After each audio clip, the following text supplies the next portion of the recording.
Hey there, got a Raspberry Pi 3B here. It's being used as a little emulator. This is my buddy's. So what he told me was it's got no power. I already know what's wrong with this.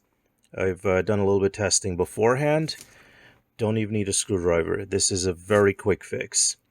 If I plug this in right now, we get no lights, nothing on the screen right here. And this ammeter doesn't even light up. So you can probably guess what's wrong here. This is the problem right here. This may look like an official iPhone adapter, but it's not. It's a cheap aftermarket one.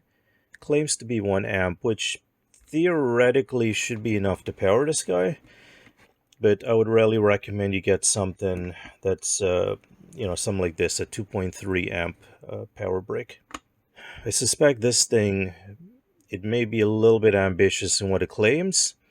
This thing, for all I know, is pushing out maybe 500 milliamps. The amp draw on this got too high, burned this out. Just to prove the point, we're going to use this other brick right here. See, right away, this one turns on. We're going to plug this in. Got lights. And this should turn on in just a second. There we go. And the amp draw is about... Well, I saw it spiking to 650 milliamps just now, but oh, there we go. So be very careful when you plug your USB stuff into, especially these cheap USB power bricks. Not saying they're all bad, but you never know what's inside. Take a look at Big Clive's channel. I believe he takes a bunch of these DET adapters apart.